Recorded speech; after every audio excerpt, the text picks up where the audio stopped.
Have you ever felt that the deepest parts of you aren't truly gone, but just sleeping, waiting for your permission to breathe again? There is a softness within you that hasn't vanished. It has simply grown silent in a world that rewards noise. Beneath all your strength, your logic, your endless attempts to understand life, something quieter hums, a secret pulse of being that asks not to be conquered, but to be remembered. This is the realm of feminine energy. It's not defined by gender, but by its essence, the stillness that listens when the world shouts, the patience that holds space when everything demands urgency. It's the part of you that feels, senses, and moves with intuition rather than calculation. Somewhere along your path, you are taught to silence it, to toughen up, to protect your tenderness in order to survive. But the cost of forgetting the feminine is subtle and immense. You become efficient, but not fulfilled. You move faster, but you feel less. Your body stays awake, but your soul sleeps. The forgotten light of the feminine within you is not weakness, it is the deep wisdom of receptivity, the intelligence of still waters that know how to reflect the truth. The great psychologist Carl Jung spoke of the anima, the inner feminine, within every human soul. He saw her not as some romantic ideal, but as the living bridge between our conscious mind and our unconscious depths, between the mind that knows and the heart that feels. The anima is that whisper that appears in dreams, in moments of awe, in the quiet longing for something more whole. She doesn't demand to be found. She waits to be noticed. When you start to notice her presence, something inside begins to soften. You start to realize that doing more doesn't mean being more. That wisdom isn't always spoken, but felt. That silence is an emptiness, it's the field where understanding grows. In the Jungian sense, the feminine represents the soul's way of knowing, a circular path rather than a linear one, the intuition that arrives before reason. It teaches you to listen not just to what is said, but to what trembles behind the words. It invites you to feel the life behind appearances, to surrender control, not in defeat, but in trust. For most of your life, you may have been trained to worship the masculine principle: achievement, progress, dominance, and precision. These forces aren't wrong, they are necessary. But without the feminine, they lose their balance. Without compassion, power becomes cruelty. Without intuition, knowledge becomes arrogance. Without stillness, action becomes chaos. The true alchemy of the human soul happens when both principles meet and dance the fire of doing held by the water of being. To awaken the feminine energy within is not to become passive or fragile, it is to become deeply attuned.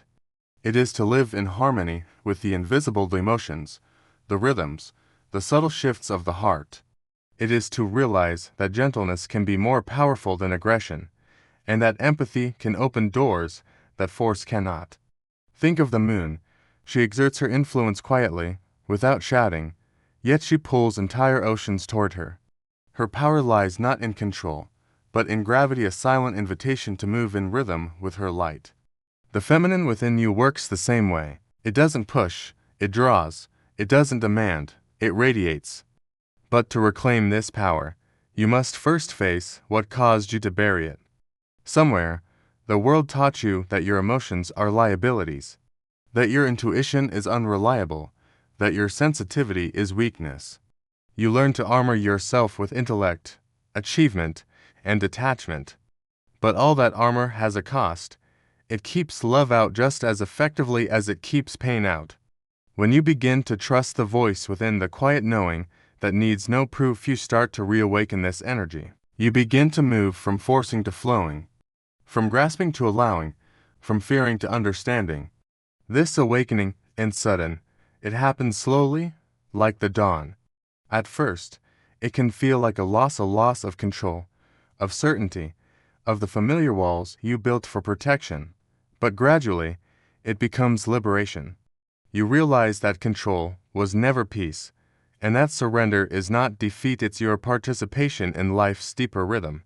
Feminine energy is the art of allowing yourself to be moved by life without being broken by it. It's the wisdom of water. It takes the shape of whatever holds it, but it never loses its nature. When you let this energy return, You begin to feel the world again not as an enemy, but as a living mirror. You start to see beauty where before you saw nothing.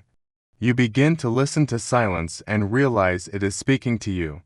In this remembering, you reconnect with your soul. You start to understand that healing isn't about becoming someone new, but about coming home to what was always there. The feminine is not an addition to your being, it is the half of you that was waiting for permission to exist again. And when it awakens, life begins to move differently. The days don't necessarily become easier, but they become more meaningful. You no longer run from emotions. You learn from them. You no longer fear solitude. You find wisdom in it. You no longer crave approval. You crave authenticity. This is the forgotten light within the power that comes from presence, not performance. It is quiet, but it changes everything it touches. It doesn't conquer the world, it understands it. It doesn't chase love, it becomes love. And, as you breathe into this remembrance, as you sit in the stillness between thoughts, you may feel something ancient stir within you, knowing that you do not need to strive to be worthy. You already are. You always were. Now, there is a part of you that you do not wish to see. It hides behind your smile, beneath your confidence, and within the quiet spaces between your words. This part of you is not evil, it is simply unseen. Jung called it the shadow, the unconscious dimension of the self that holds everything we repress, deny, or fear to admit. The feminine energy, in its truest form, cannot awaken without meeting this shadow. Because before you can reclaim your softness, you must face the hardness you built to survive. Before you can embody empathy, you must meet the parts of you that learn to numb pain.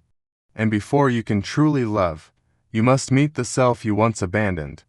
The shadow is not darkness in a moral sense, it is the unseen material of your soul. It holds both your pain and your potential. The rage you hide is the same energy that could one day become passion. The jealousy you despise is the same fire that could teach you about your desires. The fear you suppress is the same voice that longs for safety. Each rejected emotion carries the seed of its own transformation.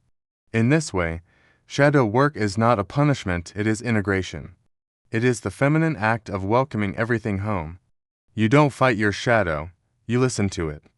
You sit with the discomfort until it begins to reveal its true face. You stop labeling your emotions as good or bad and begin to see them as messages from a deeper part of yourself. When you suppress the feminine, you suppress your capacity to feel. And when you suppress feeling, the shadow grows stronger. It begins to distort your relationships, your ambitions, your sense of purpose. You might find yourself drawn to people who mirror your unhealed wounds. You may project your pain onto others and call it their fault. You might repeat patterns that make you suffer, simply because they feel familiar. To face the shadow is to begin the slow and sacred work of honesty. It is to ask, what am I running from? What emotion am I refusing to feel? Whose voice is still echoing inside my head, shaping the way I see myself? These questions aren't meant to shame you, they are invitations to reclaim your wholeness. As Jung famously wrote, one does not become enlightened by imagining figures of light, but by making the darkness conscious. In other words, real growth doesn't come from pretending to be pure, but from acknowledging that you are complex. Wholeness isn't perfection, it's the beautiful, messy coexistence of opposites. When you begin this inner descent, you might feel lost at first, but the feminine energy within you, long silenced, will begin to stir. It will whisper that you do not need to be perfect to be worthy. And as you learn to hold space for your own shadow, a profound shift occurs. You stop judging others so harshly because you recognize their shadows in your own. Your heart opens. Compassion is born not from seeing others as flawless, but from understanding their flaws as human. Did you know your emotions are not your enemies? They're your teachers. Every tear that falls isn't weakness. It's your body releasing what your mind can no longer carry. As you begin to look at your own shadow, your ego might resist. It will try to distract you with noise, tasks, and endless explanations because it fears the stillness where truth is revealed. But that truth, even when it's uncomfortable, is what sets you free. The more you look into the mirror of your shadow, the more you see that your wounds were never failures.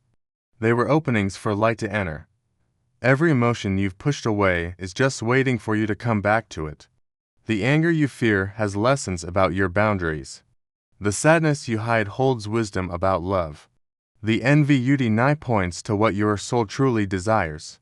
Each feeling is a reflection in the mirror of your inner world, and embracing them means embracing your own humanity. Feminine energy teaches us to hold this process with compassion. The masculine part of you might want to fix, to analyze, to conquer the problem. But the feminine teaches the art of allowing, of just sitting with what's raw and unrefined until it softens into clarity. Healing isn't about control, it's about acceptance. When you allow yourself to truly feel, you begin to transform. Pain finds its purpose. Confusion turns into understanding. Silence becomes a sanctuary. Your shadow loses its power over you, not because it disappears, but because you finally see it. Awareness is the light that dissolves all distortion. And then, something beautiful happens. You start to see the shadow in others, too. Instead of judging, you start to see the pain behind their actions. You recognize their fear and their unhealed parts. Compassion replaces resentment.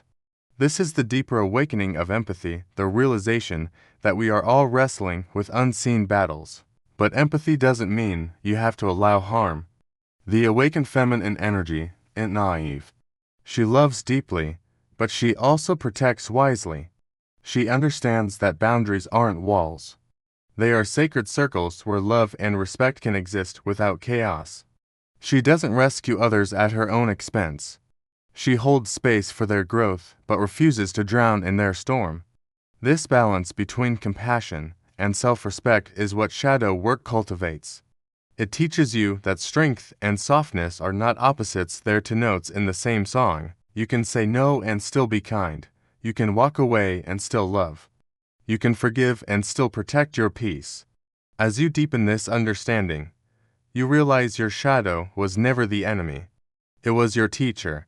It held the truth when you were too afraid to see it. Every painful emotion, every difficult memory, every part of you that you once rejected, they all led you back here, to this moment, to the mirror, to the truth of who you are. You can stand before yourself now, no longer afraid of the dark. You can see that within every shadow, there is light waiting to be recognized. The feminine within you, that intuitive, emotional, compassionate force was never lost. It was just hidden beneath layers of survival. And now, as you breathe into the silence, as you allow yourself to feel fully, she begins to rise. She rises not in noise, but in knowing, not in perfection, but in presence. She doesn't need to be proven, she simply is, and in that stillness, you finally understand a quiet truth. Healing was never about becoming someone else. It was always about remembering who you already are. Your soul is a field where opposites meet. Within you, there's a constant dance between what's visible and what's hidden, between control and surrender, between reason and intuition. To live a deep life is to stop choosing one side and start learning how to hold both. Carl Jung believed that our greatest growth comes not from denying our contradictions, but from integrating them. The human heart isn't meant to be pure light, it's meant to be whole. You've probably spent a lot of your life trying to be just one thing: good, strong, calm, successful. But the deeper you go, the more you realize that every quality you strive for exists only because its opposite also lives within you. You can't know peace without having met chaos. You can't offer love without having felt hate. You can't embody strength without first facing your own fragility.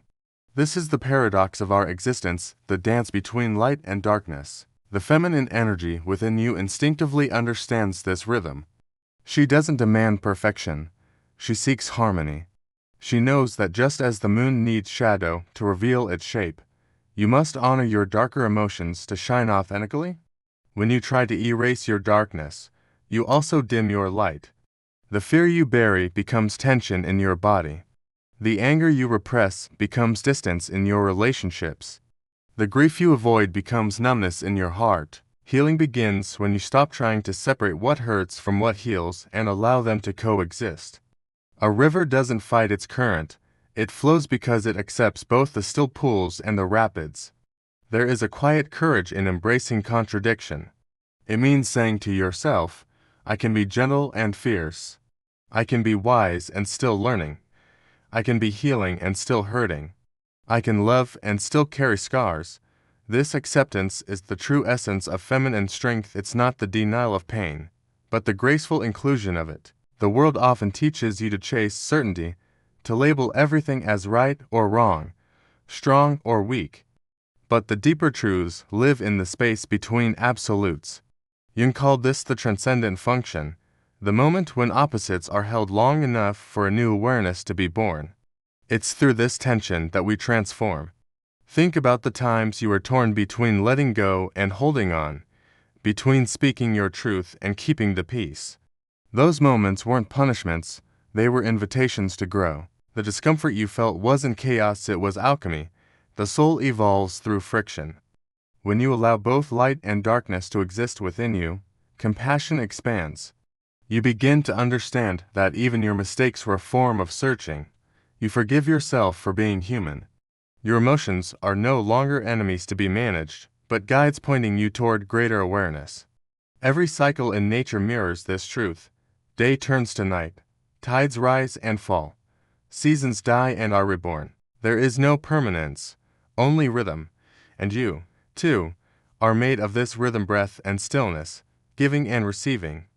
Yet, we often resist this natural flow. You might feel guilty when you rest, or weak when you feel emotional. But the feminine knows that creation requires both movement and pause. A seed can't grow if it's never buried. The heart can't open if it never breaks.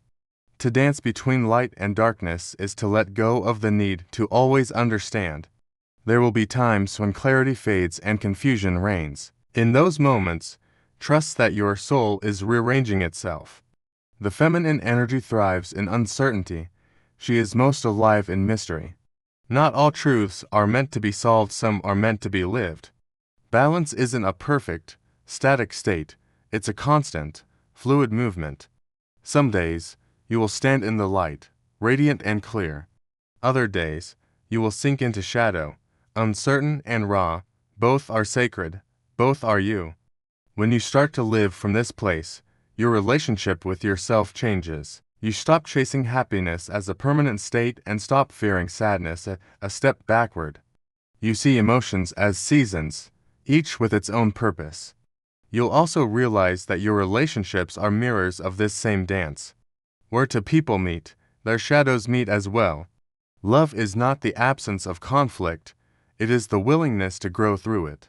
When you love someone consciously, you don't expect them to complete you. You allow them to reflect you, to show you the places within yourself that still need light.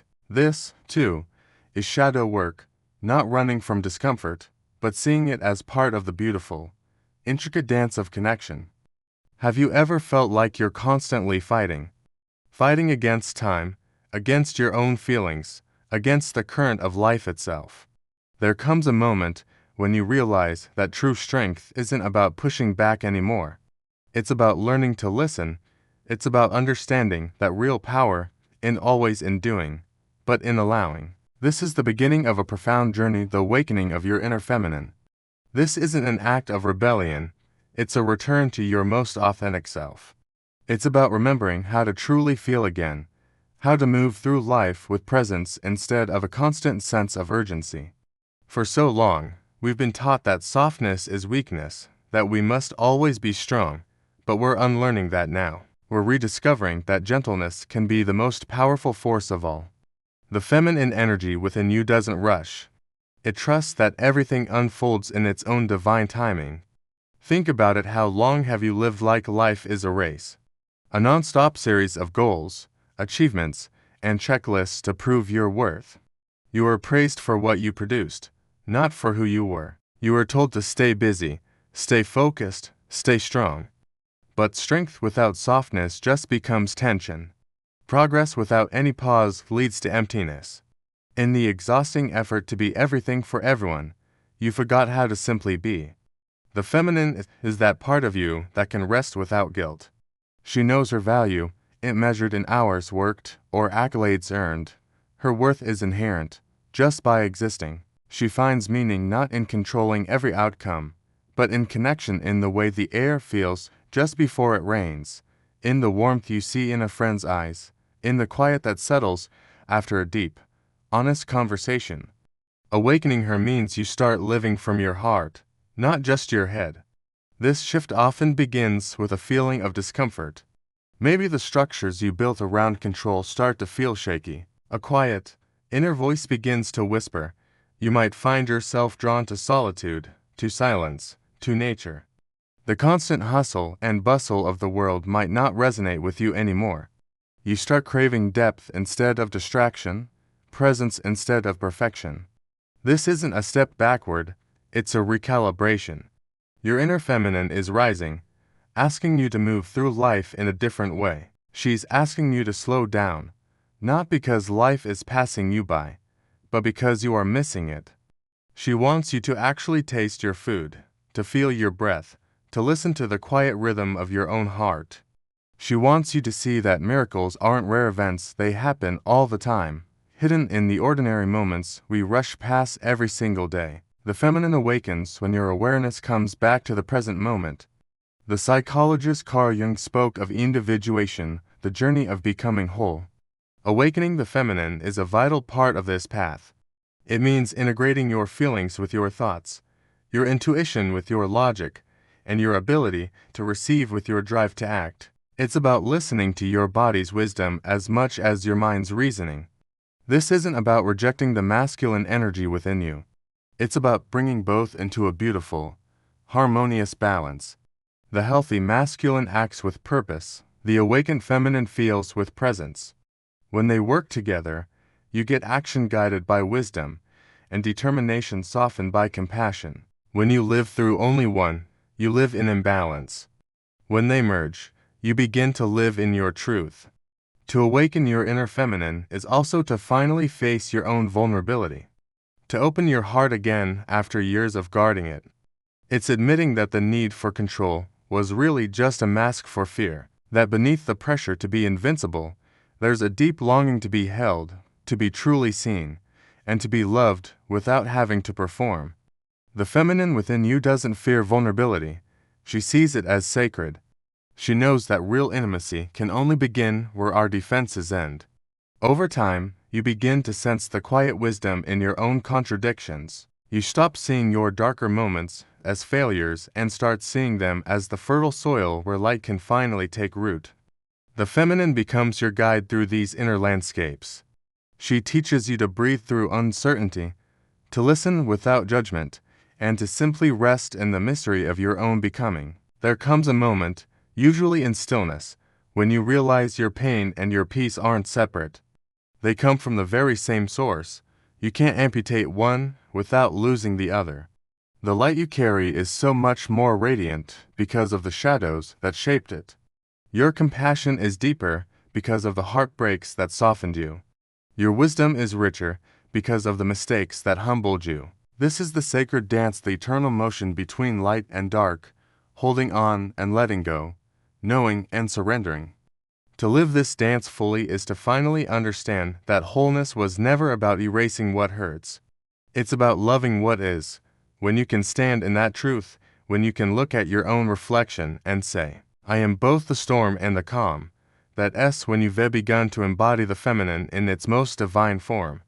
Not as some distant idea, but as a living, breathing force of creation, compassion, and truth.